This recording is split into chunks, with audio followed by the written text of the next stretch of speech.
Good evening friends. स्वागत है आपका हमारे यूट्यूब चैनल जीएस कैप्सूल में।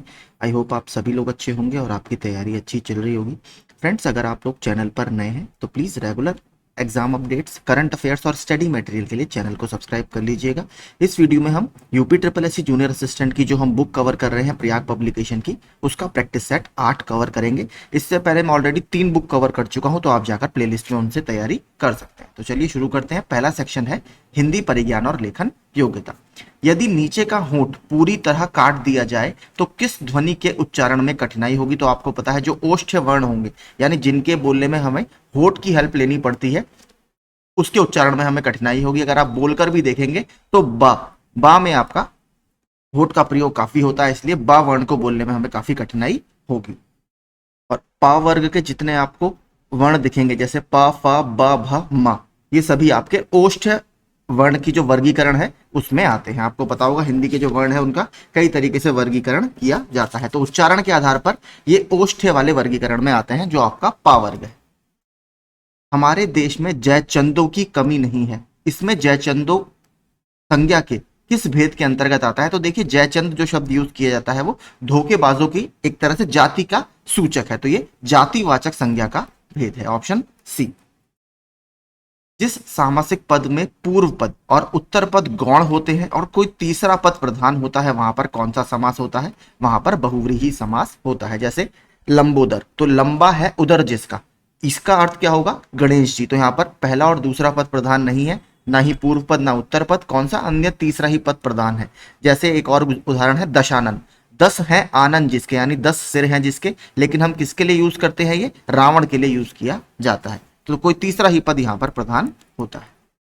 नीचे लिखे शब्दों के सही संधि विच्छेद का चयन कीजिए। यद्यपि, यदि प्लस अपि, ऑप्शन सी। मैंने कई बार आपको एग्जाम्पल देकर ये समझाया है। और किसका उदाहरण है? तो संधि 3 प्रकार की होती है, स्वर संधि, व्यंजन संधि और विसर्ग संधि। स्वर संधि के 5 प्रकार है, तो ये स्वर संधि का उदाहरण है। और स्वर संधि में भी कौन सा? यण स्वर संधि का, ठीक है, यण स्वर संधि का ये उदाहरण है। कुछ और उदाहरण जो प्रीवियस ईयर में पूछे गए हैं वो बता देता हूं। जैसे अति प्लस अधिक, अत्यधिक। प्रति प्लस अर्पण, प्रत्यर्पण। इति प्लस आदि, इत्यादि। अभि प्लस उदय, अभ्युदय। प्रति प्लस आरोपण, प्रत्यारोपण। अभि, माफ कीजिए, प्रति प्लस उपकार, प्रत्युपकार। प्रति प्लस ऊष, ये भी इंपॉर्टेंट है, प्रति प्लस ऊष, ये क्या बनेगा आपका? प्रत्यूष। इसको भी याद रखिएगा, ये सब आपके प्रश्न विभिन्न प्रतियोगी परीक्षाओं में पूछे हुए हैं। प्रति प्लस एक, प्रत्येक। अनु प्लस अय, ये भी अच्छा शब्द है, थोड़ा सा अलग है। अनु प्लस अय, ये बनता है आपका अन्वय, ठीक है, अन्वय। ये भी आपका यूपीपीसीएस 2015 में आया हुआ। तो ये कुछ शब्द है जो यण स्वर संधि के उदाहरण है। शब्द प्रकार के आधार पर मनुष्यता शब्दों का कौन सा भेद है? तो ये पूछा है, गुणवाचक विशेषण है, जातिवाचक संज्ञा है, भाववाचक संज्ञा है, या प्रेरणार्थक क्रिया है? तो ये भाववाचक संज्ञा के अंतर्गत आता है। निम्नलिखित कौन सा विकल्प विराम भेद और इसके चिन्ह को सुमेलित नहीं करता? तो पूर्ण विराम, ठीक है, ये देखिए गलत है, ये तो कोष्टक चिन्ह का उदाहरण है। योजक चिन्ह आपका इस तरीके से आता है, तो ये आपका गलत है, ऑप्शन सी। जब कोई कथन होता है तो वहां पर उद्धरण चिन्ह, ये ठीक है, ये अल्प विराम है। अगर बात करें अर्ध विराम की तो वो ये है, सेमी कॉलन जिसको बोला जाता है, अर्ध विराम। मानव मात्र को गलता के माहात्म्य से परिचित होना अनिवार्य है। रेखांकित शब्द को शुद्ध करें। तो देखिए इसकी वर्तनी हमें बतानी है। तो माहात्म्य देखिए दोनों, आधा ता आता है और आधा मा आता है, इसको याद रखिएगा, ऑप्शन बी। इसी की तरह देखिए एक शब्द और है जिसको लिखने में लोग बहुत गलती करते हैं, वो है ज्योत्सना, ठीक है। ज्योत्सना में भी देखिए आधा ता और आधा सा आता है, दोनों सेम है इसलिए मैंने बता दिया। ज्योत्सना इस तरीके से लिखा जाता है। ऑप्शन में ज्यादातर आपको पूरा सा बनाकर देगा, पूरा सा नहीं आता, ज्योत्सना बोला जाता है। तो आधा ता और आधा मा आएगा।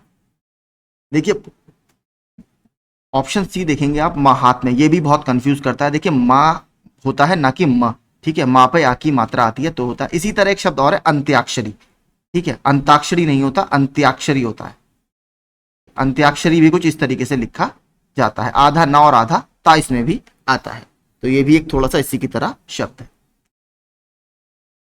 निम्नलिखित में से कौन सा शुद्ध दुष्ट का पर्यायवाची नहीं है? कौन सा, माफ कीजिए, कौन सा शब्द दुष्ट का पर्यायवाची नहीं है? खल, दुर्जन, खलक और अधम। तो इसमें से कौन सा नहीं है? जो खलक शब्द है ये आपका दुष्ट का पर्यायवाची नहीं है। जो खलक है देखिए ये दुनिया या विश्व के लिए यूज किया जाता है। देखिए खलक की तरह एक और शब्द है खनक। खनक देखिए आपका चोर का पर्याय, सॉरी माफ कीजिए, ठीक है, चोर का पर्यायवाची होता है। तो ये भी इंपॉर्टेंट एक है, खलक विश्व का या जगत का और खनक आपका चोर का। बाकी सारे आपके दुष्ट के पर्यायवाची हैं। सही विकल्प का चयन करें जो वाक्यांश के लिए एक शब्द है। आदि से अंत तक तो इसको आद्योपांत बोला जाता है। उस जगह एक सभा होने जा रही है, रेखांकित पद में कौन सा परसर्ग है या परासर्ग है? तो 10वें का क्या होगा? अधिकरण, ऑप्शन बी। जिन शब्दों का प्रयोग वाच्य को श्रव्य, भावार्थ और बल प्रदान करने के लिए होता है लेकिन वे वाक्य के अंग नहीं होते, वो क्या कहलाते हैं? उनको कहा जाता है निपात। किस शब्द में उत उपसर्ग का प्रयोग नहीं किया गया है? तो इसमें से किस में उत उपसर्ग नहीं है? अत्यधिक में आपका कौन सा उपसर्ग है? अति। अति प्लस अधिक। जब पानी बरसता है तब मेंढक बोलते हैं में जब पानी बरसता है कौन सा वाक्य है? इसमें आपको यह बताना है कि जब पानी बरसता है वाला जो खंड है वो किस तरीके का आपका वाक्य है? तो ये आपका क्रिया विशेषण उपवाक्य की श्रेणी में आएगा। तेरी बरछों, माफ कीजिए एक मिनट, तेरी बरछीने हैं खलन के, पंक्ति में कौन सा अलंकार है? तो इसमें देखिए आपका यमक अलंकार है, ऑप्शन डी। कल भी हमने जो सेट देखा था उसमें यमक अलंकार मैंने आपको बताया था, उसमें भी एक एग्जाम्पल इसका आया था। मृगावती किसकी रचना है? तो मृगावती कुतुबन की रचना है, ऑप्शन सी।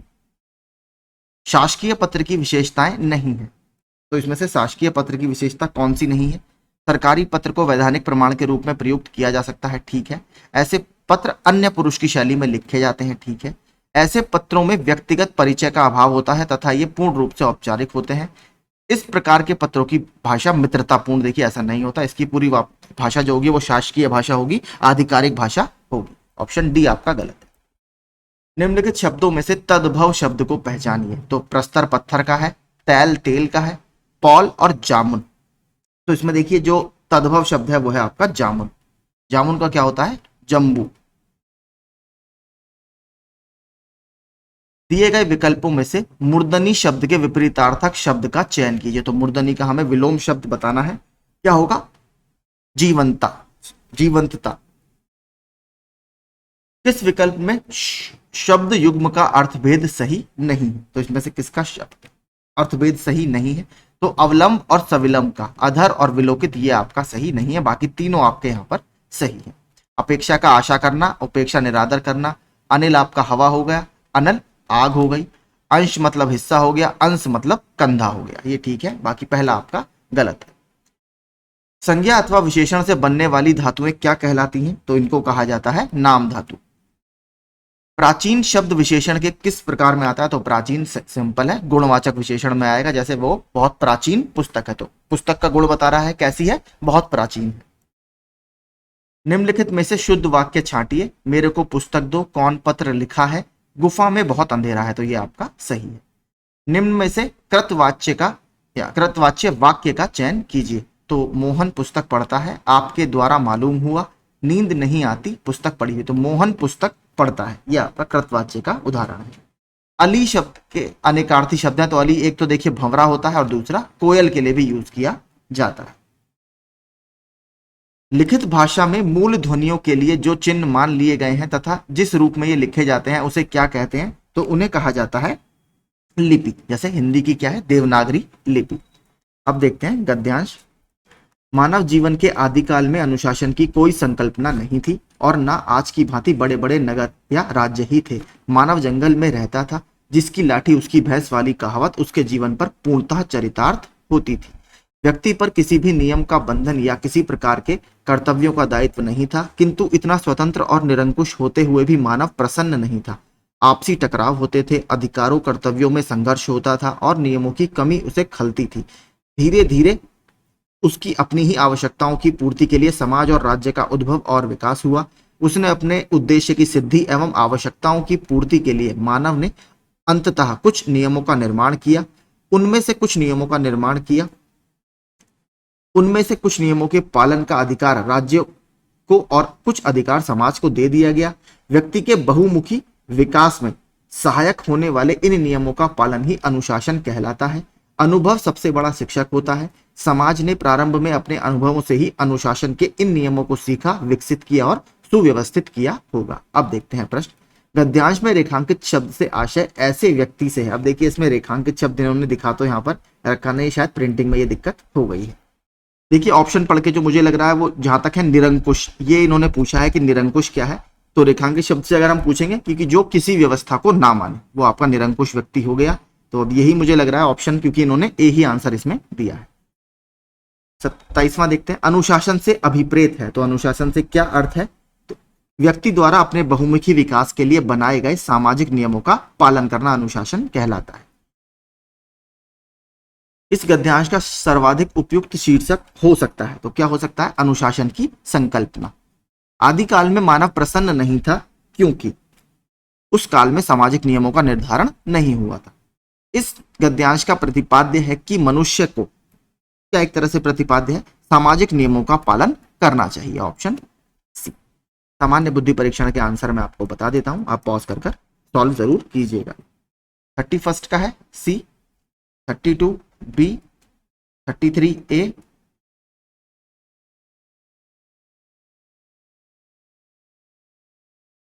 34 डी। आराम से पॉज करके आप इसको देख लीजिएगा।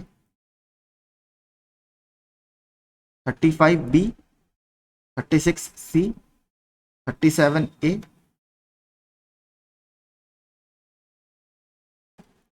38 डी 130,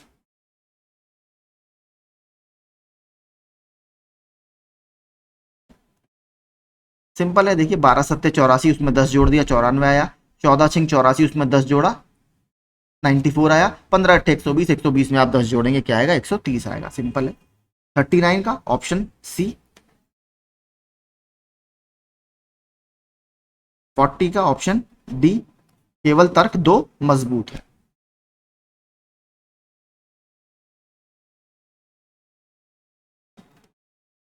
41 सी, 42 ए, 43 सी, 44 सी,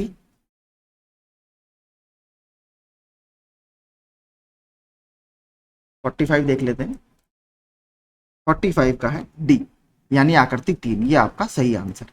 अब देखते हैं सामान्य जानकारी के प्रश्न। निम्नलिखित में से कौन भारत में पूंजीगत लाभ कर, जिसको बोला जाता है कैपिटल गेन्स टैक्स, इस शब्द का उत्कृष्ट वर्णन यानी सबसे अच्छा एक्सप्लेन करता है? तो क्या इसमें करता है? एक वर्ष के दौरान पूंजीगत संपत्ति की बिक्री से लाभ पर कर। जो आपने एक वर्ष के अंदर कोई अगर संपत्ति एक्वायर की थी और उसको बेचा है तो उसके अंदर जो लाभ हुआ है आपको, उसके ऊपर आपको टैक्स देना पड़ेगा। इसको ही कैपिटल गेन्स टैक्स बोला जाता है। अभी बीच में काफी ये चर्चा में रहा था। एक तो ये और एक एसटीटी, सिक्योरिटीज ट्रांजैक्शन टैक्स, लेकिन यहाँ पर इस स्तर के प्रश्न बनेंगे नहीं, कोई दिक्कत नहीं है। स्वच्छ भारत अभियान कब शुरू किया गया था? तो आपको पता है स्वच्छ भारत अभियान एक तो ग्रामीण है और स्वच्छ भारत अभियान अर्बन है या शहरी है। तो इसको कब स्टार्ट किया गया था? जब बीजेपी की गवर्नमेंट आई थी उस दौरान फिर इसको लॉन्च किया गया था सन 2014 में। बुमला दर्रा स्थित है, बहुत इंपॉर्टेंट है। दर्रे हमने पहले भी कवर किए हैं, यहां पर भी थोड़ा सा रिवीजन कर लेंगे। तो बुमला दर्रा जो है ये आपका अरुणाचल प्रदेश में स्थित है। ठीक है। इसके अलावा कुछ और बात करें, अरुणाचल प्रदेश में एक और बहुत इंपॉर्टेंट दर्रा है, उसका नाम क्या है? बॉमडिला। ठीक है, बॉमडिला याद रखिएगा। उत्तराखंड में भी काफी कुछ इंपॉर्टेंट दर्रे हैं। एक तो नीति पास है या नीति दर्रा है, एक माना दर्रा है, एक यहाँ पर मुलिंगला, इसको याद रखिएगा, ये भी पूछा हुआ है मुलिंगला। इसके अलावा लीपू लेक उत्तराखंड में दर्रा है। हिमाचल प्रदेश की बात करें, यहां पर सबसे इंपॉर्टेंट है आपका शिप्कीला। ठीक है, ये एक तो इंपॉर्टेंट है। एक आपका है हिमाचल में बड़ा लाचला, BARALACHA, बड़ा लाचला एक दर्रा, ये यहां पर काफी फेमस है। बात करें जम्मू कश्मीर में, एक बहुत इंपॉर्टेंट कौन सा है? जोजिला दर्रा। ठीक है, जहां से जोजिला टनल भी निकलती है। इसके अलावा दो सिक्किम के पास भी पूछता रहता है। सिक्किम में एक तो है देखिए जलेपला, ठीक है, जलेपला JELEP जलेपला, और दूसरा बहुत फेमस है नाथूला। ठीक है, नाथुला दर्रे से आपकी मानसरोवर यात्रा भी होती है। तो ये कुछ इंपॉर्टेंट दर्रे हैं जो भारत के अलग अलग राज्यों में स्थित हैं। शिपकिला, देखिए शिपकिला के बारे में, जो हिमाचल प्रदेश में है, जो सतलुज नदी भारत में एंटर करती है तिब्बत से, वो यहीं से करती है, शिपकिला दर्रे से ही करती है। आगे चलते हैं। एक इंपॉर्टेंट और बताना भूल गया, अभी ये पूछा गया था, उड़ीसा पब्लिक सर्विस कमीशन का पेपर हुआ था, अघिल दर्रा। तो अघिल दर्रा आपका लद्दाख में स्थित है, AGHIL, अघिल दर्रा। विश्व का सबसे बड़ा यूरेनियम उत्पादक देश कौन सा है? तो देखिए, यूरेनियम से संबंधित प्रश्न बनते रहते हैं। उत्तर प्रदेश में यूरेनियम के कहां पर ट्रेसेस मिलते हैं, इंडिया में कहां पर मिलते हैं, कौन सा इसका प्रमुख अयस्क है, सब मैं यहां पर आपको बता देता हूं। विश्व के लेवल पर और भारत के लेवल पर डिस्कस कर लेते हैं, ताकि प्रश्न कुछ भी बने तो हम सॉल्व कर लें। बात करें प्रश्न जो पूछा गया है, सबसे पहले इसको देखते हैं कि विश्व में यूरेनियम का सबसे बड़ा उत्पादक कौन है। आपको पता है, दो जो फ्यूल हैं, न्यूक्लियर फ्यूल जिसको हम बोलते हैं, सबसे इंपॉर्टेंट कौन कौन से हैं? एक तो आपका है यूरेनियम, दूसरा एक है थोरियम। ठीक है, ये दो सबसे इंपॉर्टेंट हैं। तो यूरेनियम की अगर बात करें, सबसे बड़ा उत्पादक है कजाकिस्तान। कजाकिस्तान की राजधानी अस्ताना पता ही है। अब ये अस्ताना में कुछ करंट से बता देता हूं, यहां पर शंघाई कोऑपरेशन ऑर्गेनाइजेशन की विदेश मंत्रियों की बैठक भी हुई थी और इसमें एस जयशंकर सर ने भाग लिया था। तो ये इंपॉर्टेंट है। अब बात करते हैं अगर भारत में, तो भारत में यूरेनियम हमें कहां पर मिलता है?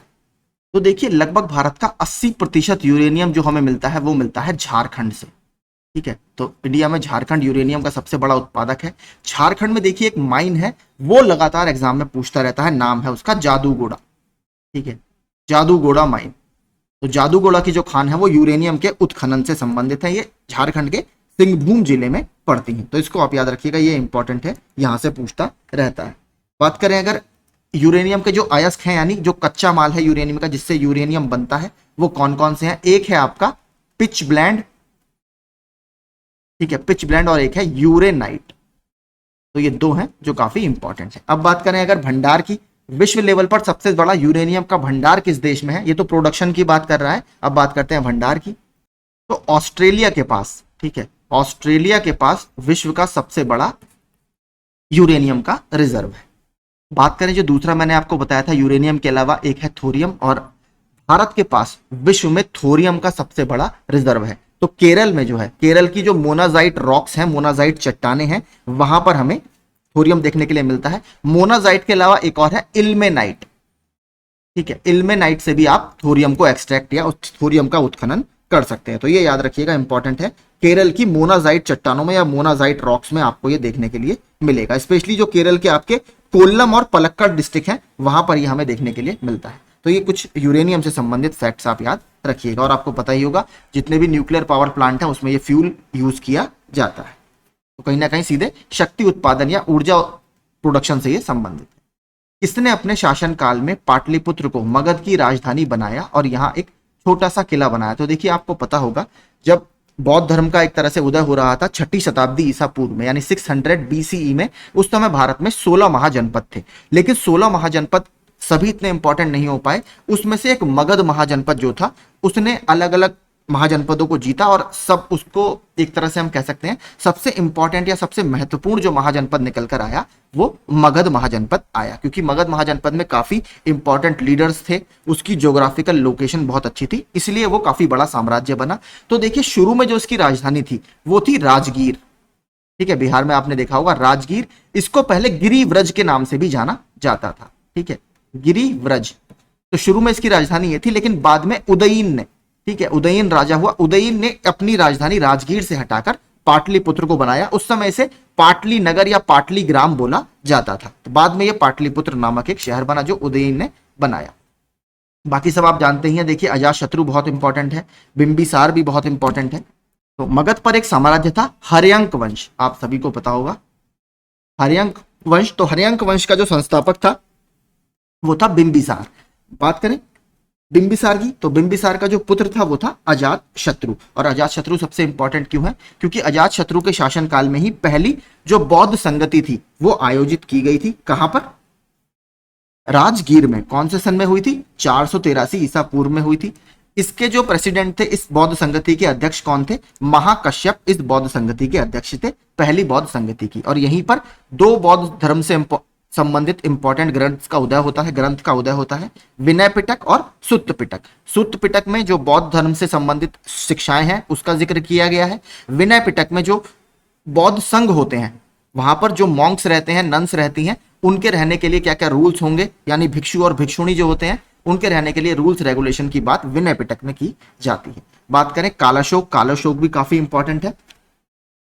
हर्यंक वंश जो मैंने आपको बताया जिससे अजातशत्रु और बिंबिसार संबंधित थे, हर्यंक वंश के बाद मगध पर शासन करते हैं शिशुनाग। तो शिशुनाग वंश का ही एक राजा होता है कालाशोक। कालाशोक भी इंपॉर्टेंट क्यों है? क्योंकि कालाशोक के टाइम में ही होती है द्वितीय बौद्ध संगति, और ये द्वितीय बौद्ध संगति होती है वैशाली में। ठीक है, और इसके जो अध्यक्ष होते हैं वो होते हैं सर्वकामी या सबाकामी। देखिए सारे फैक्ट में इसलिए लंबा हो रहा है क्योंकि ये सब प्रश्न पूछता रहता है। और यहां पर आपने बौद्ध धर्म के दो सेक्ट सुने होंगे, दो उसकी ब्रांचेस सुनी होंगी, स्थावीरवादीन और महासंघिका। तो इनका यहां पर उदय होता है, स्थावीरवादीन का और महासंघिका का द्वितीय बौद्ध संगति में। देखिए यह हीनयान महायान नहीं है, वो चौथी बौद्ध संगति में कुषाण वंश के राजा कनिष्क के टाइम में होगा। अभी यहां पर एक सेक्ट होता है बौद्ध धर्म के अंदर ही, स्थावीरवादीन और महासंघिका, उसमें विभाजन हो जाता है। तो ये कुछ फैक्ट इससे संबंधित हो गए। आगे चलते हैं। निम्नलिखित में से स्वतंत्रता सेनानियों में से कौन मोतीलाल नेहरू के साथ स्वराज पार्टी का अध्यक्ष था? तो उस समय के देखिए दो बहुत फेमस लॉयर्स हुआ करते थे, मोतीलाल नेहरू और सीआर दास यानी चित्तरंजन दास। इन दोनों ने मिलकर ही स्वराज पार्टी का गठन किया था। और ये भी एक प्रश्न इनसे यह बनता है कि इन दोनों किन लोगों ने जो होम रूल आंदोलन था, जो एनी बेसेंट और बाल गंगाधर तिलक ने अलग अलग क्षेत्रों में उसका नेतृत्व किया था, उस दौरान किसने अपनी जो वकालत है वो छोड़ दी थी? तो सीआर दास और मोतीलाल नेहरू ने इस दौरान अपनी वकालत छोड़ दी थी, इसको याद रखिएगा। स्वराज पार्टी से संबंधित प्रश्न भी लगातार बनते रहते हैं। तो स्वराज पार्टी का देखिए मैं पूरा आपको बैकग्राउंड बता देता हूं। एक्चुअल में होता क्या है आपको पता होगा, जब असहयोग आंदोलन या नॉन कोऑपरेशन मूवमेंट चल रहा होता है वो काफी स्पीड से चल रहा होता है, काफी अच्छा चल रहा होता है, लेकिन तभी गोरखपुर में चौरी चौरा हत्याकांड हो जाता है 5 फरवरी 1922 को, जिसकी वजह से महात्मा गांधी जी उस आंदोलन को सडनली एकदम बंद कर देते हैं। तो उसके बाद देखिए एक तरह से पूरा इल्यूजन क्रिएट हो जाता है, मतलब एक तरह से वैक्यूम बन जाता है, लोगों को समझ में नहीं आता कि अब क्या करें। तो उसी दौरान जो स्वराज पार्टी होती है उसका उदय होता है। एक तरह से ये लोग काउंसिल एंट्री चाहते थे। काउंसिल एंट्री मतलब जो लेजिस्लेटिव काउंसिल हुआ करती थी उसको इलेक्शन लड़कर हम अंदर से ही रिफॉर्म करेंगे या अंदर से अपनी डिमांड्स ब्रिटिश लोगों के सामने रखेंगे। तो कुछ इसमें देखिए उसके समर्थक थे, जिसमें मोतीलाल नेहरू थे, चित्तरंजन दास थे, इसके अलावा लाला लाजपत राय जी थे। लेकिन कुछ लोग इसका विरोध करते थे कि नहीं, हमें काउंसिल में एंट्री नहीं करनी चाहिए, हमें बाहर से ही, जैसे अभी तक हम विरोध कर रहे हैं ऐसा विरोध करना चाहिए। जैसे वल्लभ भाई पटेल सर थे, सी राजगोपालचारी थे, राजेंद्र प्रसाद थे। तो इनको बोला जाता है प्रो चेंजर्स और नो चेंजर्स, यानी जो चेंज चाहते थे और जो चेंज नहीं चाहते थे। तो ये दोनों चित्तरंजन दास जी और मोतीलाल नेहरू जी चेंज चाहते थे। तो इसीलिए इन्होंने 1922 में गया में एक कांग्रेस का सेशन होता है, बिहार के गया में, वहां पर ये काउंसिल एंट्री का रिजोल्यूशन रखते हैं, उसका प्रस्ताव रखते हैं। लेकिन उस बैठक में ये जो प्रस्ताव है ये रिजेक्ट हो जाता है, पास नहीं हो पाता। इसीलिए ये लोग अपनी एक अलग पार्टी बनाने की घोषणा करते हैं, मोतीलाल नेहरू जी और सीआर दास जी, 1922 में स्वराज पार्टी। तो ये आपका साल हो गया, ये इसका पूरा बैकग्राउंड था। और सीआर दास जो होते हैं वो इसके अध्यक्ष बनते हैं और मोतीलाल नेहरू जी को इसका सचिव या सेक्रेटरी बनाया जाता है। सीआर दास को एक प्रश्न पूछता रहता है, इनको किस और नाम से जाना जाता था? इनको देश बंधु के नाम से भी जाना जाता है। ठीक है, देश बंधु। और शुरू में देखिए जब ये पार्टी बनती है तो 1922 में बनती है। 1923 में लेजिस्लेटिव असेंबली के इलेक्शन होते हैं, वहां पर ये पार्टी 105 में से 42 सीटें जीतकर बहुत अच्छा परफॉर्म करती है। लेकिन इसी दौरान देखिए फिर 1925 में चित्तरंजन दास जी की मृत्यु हो जाती है और उसके बाद इस पार्टी का डिक्लाइन हो जाता है, यानी फिर ये इतनी ज्यादा अच्छा परफॉर्म नहीं कर पाती। तो ये थोड़ा सा इसका बैकग्राउंड हो गया। आगे चलते हैं। दिल्ली सल्तनत के अंतर्गत दीवान ए इस्तिहाक किससे संबंधित है? तो इंपॉर्टेंट प्रश्न है। तो देखिए जो दीवान ए इस्तिहाक है इसको FST यानी शॉर्ट में लिख दिया है मैंने, फिरोज शाह तुगलक के द्वारा एस्टेब्लिश किया जाता है, स्थापित किया जाता है। और ये होता था डिपार्टमेंट ऑफ पेंशन, यानी पेंशन का विभाग। इसको याद रखिएगा, इंपॉर्टेंट है। हो सकता है हमसे इस तरीके से पूछ ले किसने स्थापित किया था, तो फिरोज शाह तुगलक ने इसको स्थापित किया है। फिरोज शाह तुगलक ने, आपको पता होगा, एक डिपार्टमेंट ऑफ चैरिटी या दान का विभाग भी स्थापित किया था जिसका नाम था दीवान ए खैरात। आगे चलते हैं।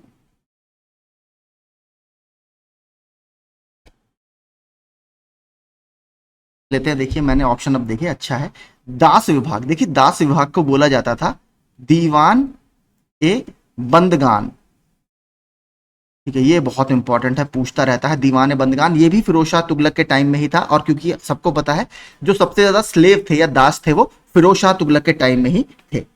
इसके अलावा अगर बात करें दान विभाग, मैंने आपको बता दिया दीवाने खैरात। आगे चलते हैं। निम्न में से कौन सा युग्म सही सुमेलित नहीं है? यमुना चंबल इसकी सहायक नदी ठीक है, ब्रह्मपुत्र की मानस सहायक नदी ठीक है, गोदावरी पैनगंगा या बैनगंगा ये ठीक है, ये भी ठीक है, और 54 एक ही हमारा ऑप्शन बचा है, तो मुझे लगता है इसका यही आंसर कावेरी दूधगंगा, बिल्कुल यही आपका गलत है। देखिए जो दूधगंगा है ये आपकी कृष्णा नदी की, ठीक है, कृष्णा नदी की सहायक नदी है, ना कि कावेरी की। कृष्णा नदी की कुछ अन्य सहायक नदियां मैं आपको बता देता हूं। एक तो आपकी यही हो गई, इसके अलावा तुंगभद्रा, भीमा, कोयना, वरना, पंचगंगा, घटप्रभा, मालप्रभा और मूसी। मूसी बहुत इंपॉर्टेंट है क्योंकि जो हैदराबाद शहर है वो मूसी नदी के किनारे ही बसा हुआ है, और मूसी जो है वो कृष्णा नदी की एक सहायक नदी है। कावेरी ऑप्शन में दिया है तो कावेरी की भी बता देता हूं, एक बार आपका वो भी रिवीजन हो जाएगा। तो कावेरी की है लक्ष्मण तीर्थ, कबानी, सुवर्णवती, भवानी और अमरावती। इसके अलावा हरंगी, हेमवती, शिमशा, अर्कावती। तो ये कुछ कावेरी नदी की सहायक नदी है। तो दूध गंगा कृष्णा नदी की सहायक नदी। निम्नलिखित में से कौन सा एक प्रदूषण संकेतक पौधा है? तो लाइकेन जो होते हैं आपके ये एयर पॉल्यूशन के इंडिकेटर होते हैं, या वायु प्रदूषण के अच्छे इंडिकेटर होते हैं। अगला 2011 की जनगणना के अनुसार निम्नलिखित में से किस राज्य में अनुसूचित जाति यानी शेड्यूल कास्ट के लोगों की संख्या सबसे ज्यादा है? तो सबसे ज्यादा कहां पर आपको मिलेंगे? उत्तर प्रदेश में। तो पूरे देश में जितनी अनुसूचित जाति हैं आपकी उसका लगभग 16.6% उत्तर प्रदेश में ही आपको देखने के लिए मिलेगा। और अगर हम उत्तर प्रदेश की बात करें तो उत्तर प्रदेश में सबसे ज्यादा शेड्यूल कास्ट आपको कौन से जिले में मिलेंगे? तो ये मिलेंगे सीतापुर में। सीतापुर की रैंक 1 है, लगभग 14.5 लाख के आसपास यहां पर शेड्यूल कास्ट है। सबसे कम कहां पर है? बागपत में। बागपत के बारे में एक बात याद रखिएगा, बागपत में एससी भी सबसे कम है और एसटी भी सबसे कम है उत्तर प्रदेश में। ठीक है, तो ये आपका हो गया। आगे चलते हैं।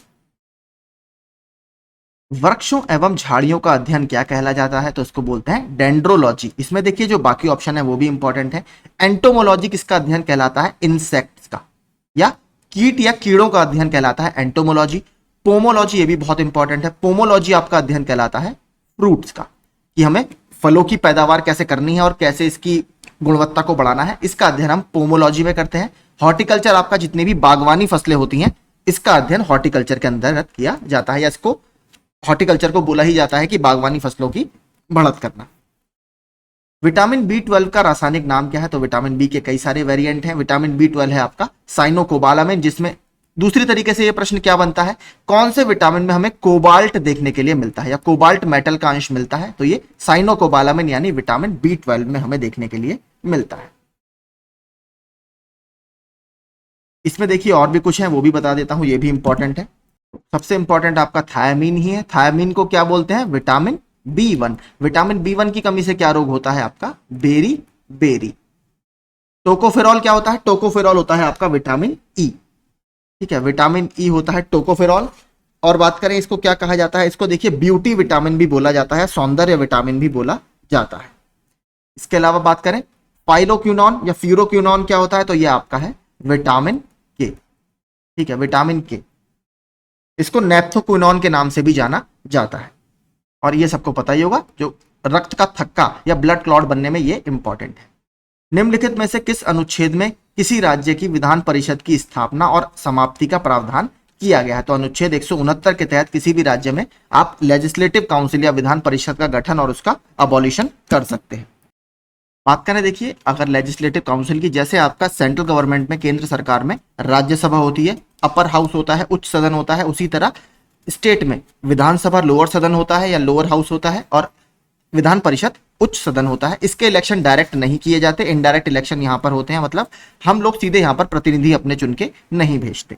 169 की अगर बात करें तो देखिए अगर राज्य स्पेशल मेजोरिटी से कोई ऐसा रिजोल्यूशन या प्रस्ताव पास कर देता है जिसमें वो ये कहता है कि हमें अपने राज्य में इसका गठन करना है, तो पार्लियामेंट इसके द्वारा एक लेजिस्लेटिव काउंसिल स्टेट में क्रिएट कर सकती है। अगर बात करें इसकी स्ट्रेंथ की, तो स्ट्रेंथ का प्रश्न बनता रहता है। तो इसमें देखिए जो स्ट्रेंथ होती है वो उस राज्य में जितनी आपकी विधानसभा की सीटें हैं उसकी 1/3 से ज्यादा नहीं हो सकती और मिनिमम 40 सीट इसमें होनी ही चाहिए, ये इसमें नियम है। ठीक है, मैक्सिमम आपका 1/3 से ज्यादा नहीं होंगी। जैसे उत्तर प्रदेश है 403 सीट है, तो आप 100 मतलब लगभग लगा लीजिए 403 को 1/3 उसका कर लीजिए, उससे ज्यादा सीट यहाँ पर नहीं होंगी और मिनिमम आपकी 40 सीट होनी ही चाहिए।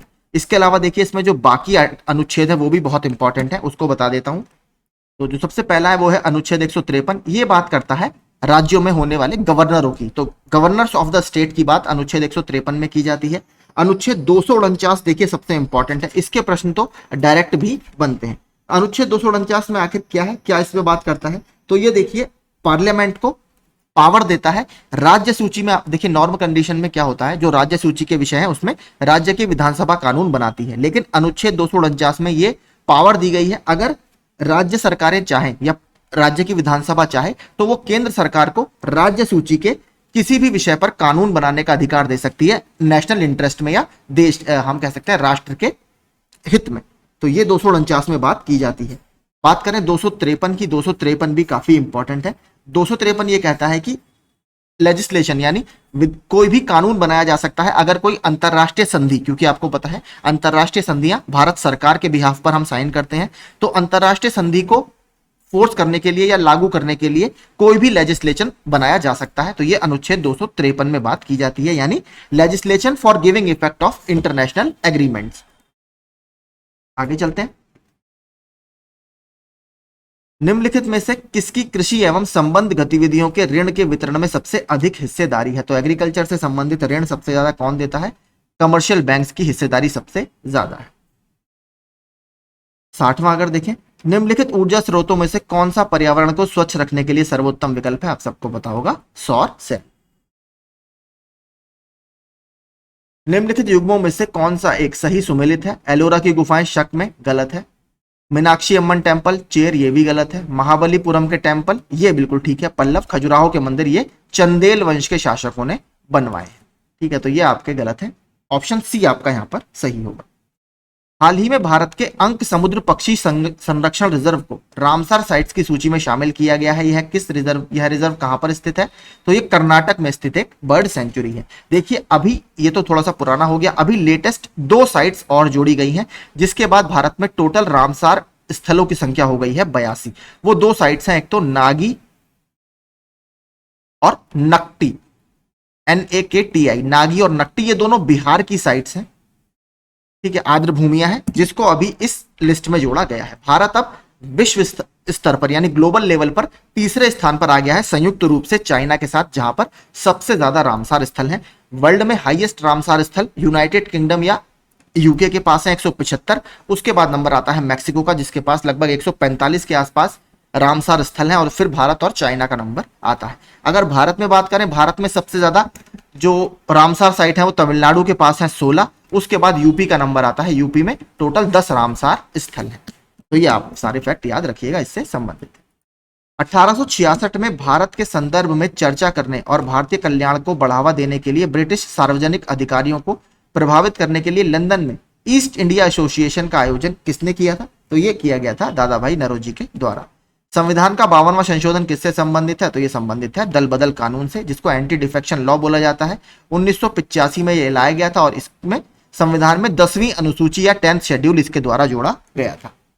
कपिल मुनि का प्रतिपादित दार्शनिक प्रणाली है, तो आपको पता होगा जो इंडियन फिलॉसफी है उसकी 6 ब्रांचेस हैं, जिसको बोला जाता है षड दर्शन, यानी 6 दर्शन की हमारे अलग अलग ब्रांच हैं। इसमें आपसे पूछा है कि जो कपिल मुनि है उन्होंने कौन सी दार्शनिक प्रणाली को प्रतिपादित किया है, तो इन्होंने किया है सांख्य दर्शन को, तो इसलिए बोला जाता है सांख्य ऑफ कपिल। इसके अलावा देखिए और भी है, न्याय है, वैशेषिक है, पूर्व मीमांसा है, उत्तर मीमांसा है, योग है जिसके प्रतिपादक पतंजलि माने जाते हैं। अगर हम देखिए, अगर हो सकता है आपसे किसी और का भी पूछ ले तो मैं बाकियों का भी आपको बता देता हूं कि बाकी किस मुनि ने किस किस दर्शन का प्रतिपादन किया है। देखिए पहला तो सांख्य हो गया, दूसरा मैंने आपको बताया योग, योग का कौन है, पतंजलि है। इसके बाद बात करते हैं तीसरे स्कूल की, जो है न्याय दर्शन। न्याय दर्शन की बात करें तो इसको दिया है अक्षपाद गौतम ने, अक्षपाद गौतम। इसके अलावा बात करें अगर अगले की, वो है वैशेषिक स्कूल, ठीक है, वैशेषिक। वैशेषिक की बात करें, इसको दिया है कन्नड़ ने, या कणाद भी लिखा रहता है कई जगह, उलूक कणाद, KANAD।